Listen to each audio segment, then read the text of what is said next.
Hello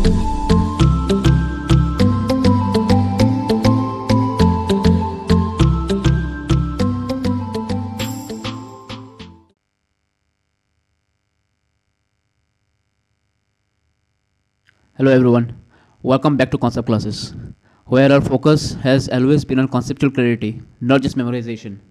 You know, this year's social science exam was quite different. It wasn't just about remembering facts, it was completely based on understanding concepts.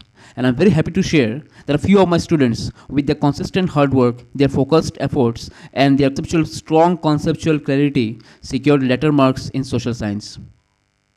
The success proves one simple thing: when you understand the concept deeply, success naturally follows. And today, keeping that spirit alive, we are starting a very important and conceptual topic: the Partition of Bengal 1905. This isn't just another historical event, it's a story about how the British tried to break India's growing unity and how that attempt backfired, giving birth to a national awakening across the country. Alright? This was not simply a case of administrative convenience, it was a master stroke of British colonial strategy, a deliberate attempt to divide Indian society on communal lines and weaken the rising tide of nationalism. And today, we will not only understand what happened, we will dig deeper into why it happened, how it was planned, and what impact it left, historically, socially, and politically. First, let's start from what your textbook mentions. The Partition of Bengal is one of the most important chapters in the freedom struggle of India. It occurred during the tenure of Lord Curzon, the Viceroy of India from 1899 to 1905. Now, Bengal was not just a province, it was the heart of India's political, cultural, and intellectual life at the time. It had given birth to movements like the Bengal Renaissance. It produced leaders like Raja Ram Mohan Roy, Bankim Chandra Chattopadhyay, and Rabindranath Tagore. Bengal's contribution was not only cultural, it was political. By the late 19th century, it had become the center of Indian nationalism. No surprise that British colonial rulers saw it as a threat.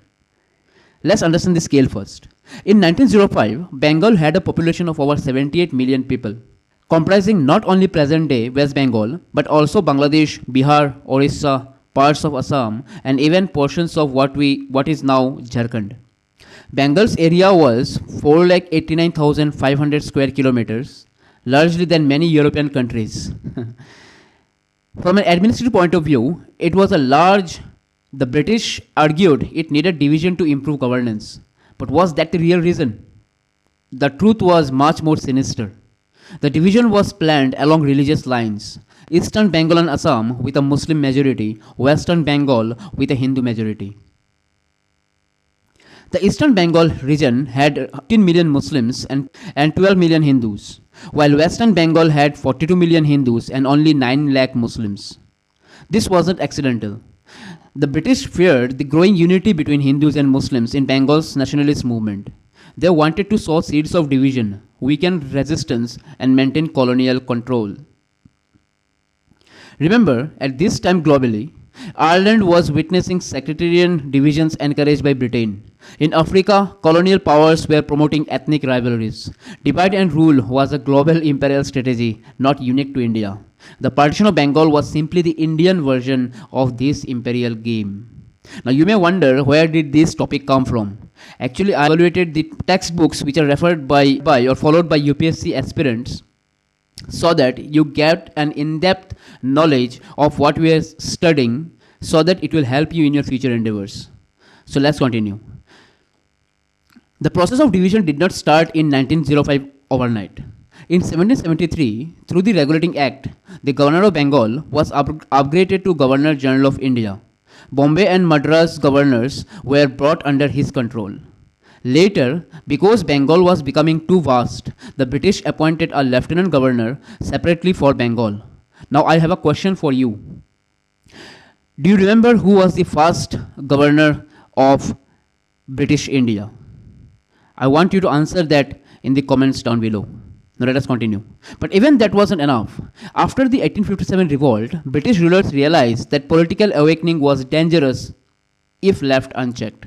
So administrative reorganizations were planned carefully. In 1874, the British created a new province of Assam by separating 6 districts from Bengal's Brahmaputra Valley. These districts included Golpara, Kamrup, Nagaon, Darang, Lakhimpur, Sivasagar. Population roughly about 41.5 lakh people. And area it covered about 54,100 square miles. Colonel R.H. Kittings was made the chief commissioner of that time. This was done to promote tea plantations and open up new trade routes for British industries.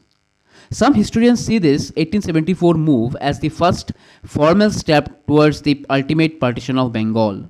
So please remember that from MCQ point of view. Now, Lord Curzon did not act alone. Two British administrators were instrumental.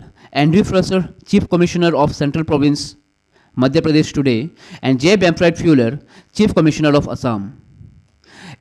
In 1901, Fraser wrote to Curzon suggesting that Bengal's huge population made administration impossible.